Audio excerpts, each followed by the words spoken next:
28 अप्रैल 1937 को इराक तकरीत के एक गांव में पैदा होने वाला बच्चा जो बचपन ही से जंगजू ज़हन का मालिक था, बाद ने वक्त ने साबित किया कि वो एक जालिम हुक्मरान, जंगजू बहादुर हुक्मरान था।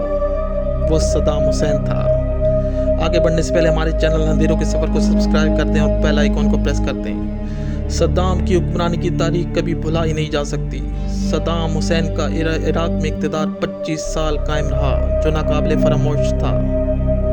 इसकी जंगी जराइम से आंखें बंद नहीं की जा सकती, फिर चाहे वो ईरान के साथ जंग हो या कुवैत पर हमला हो या शिया मुखालफिन की नस्ल कशी हो। लेकिन एक बात पर सब मुत्तफिक थे कि वो बहादुर और सरकश इंसान था। वो अंजाम की परवाह किए बगैर अपने मुखालफिन पर चढ़ दौड़ता। वो खुद परस्ती का शिकार, लेकिन इराक के अवामी लीडर के तौर पर सामने आया। वो अवाम में बहुत मकबूल और इस्लामी ममालिक में भी सद्दाम हुसैन को एक मुस्लिम उम्मा के लीडर के तौर पर देखा जाता था। लेकिन सद्दाम हुसैन ने कुवैत पर हमला किया तो सद्दाम हुसैन को अहले मगरिब और मुस्लिम ममालिक से मुखालफत का सामना करना पड़ा। कुवैत पर हमला करने से इराक को बहुत भारी नुकसान उठाना पड़ा और पाबंदियों की वजह से इराकी मैशत मुकम्मल तौर पर तबाह हो चुकी थी। सद्दाम हुसैन एक रेवोल्यूशनरी लीडर के तौर पर सामने आ चुका था। वो अहले मगरिब को चैलेंज करने लगा। यही वो वजह बनी सद्दाम हुकूमत के खात्मे की। अब सद्दाम हुसैन को अंदरूनी और बैरूनी साजिशों का सामना करना पड़ रहा था। सद्दाम हुसैन की हुकूमत दिन ब दिन कमज़ोर हो रही थी। बिलाखिर अमेरिका ने सद्दाम हुकूमत पर ख़तरनाक हथियार रखने का इल्ज़ाम लगाकर इराक पर कब्ज़ा कर लिया और इराक में एक कठपुतली हुकूमत कायम की। इस दौरान सद्दाम हुसैन रूपोश हो गया।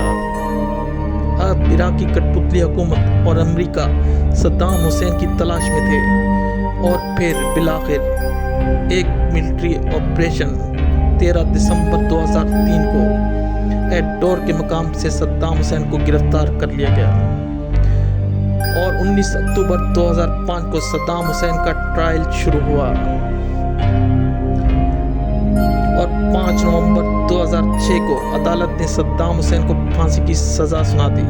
अदालत फैसला सुना रही थी। सद्दाम हुसैन अपनी कुर्सी पर खड़ा हुआ इस फैसले के खिलाफ आवाज़ उठा रहा था। जज फैसला सुना रहा था और सद्दाम हुसैन मुस्कुरा रहा था। सद्दाम हुसैन ने किसी मौके पर भी खुद को कमज़ोर महसूस नहीं होने दिया। ये मुखालफिन को चैलेंज करता रहा।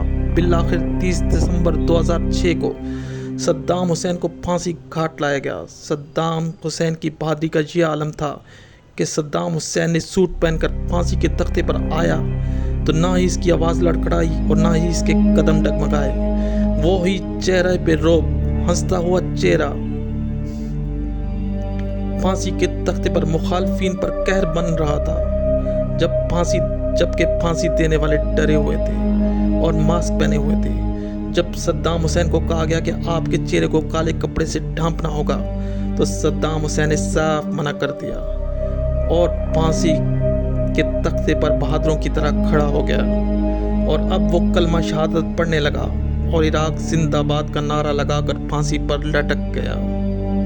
सद्दाम हुसैन की इस बहादुरी पर इराकी अवाम और मुस्लिम उम्मा के जवानों ने बहुत सराहा और फिर सद्दाम हुसैन के चाहने वालों ने उस जज को भी मार दिया जिसने फांसी की सज़ा सुना दी थी और उन तमाम लोगों को जो फांसी देने में शरीक थे, एक एक करके उन सबको कत्ल कर दिया।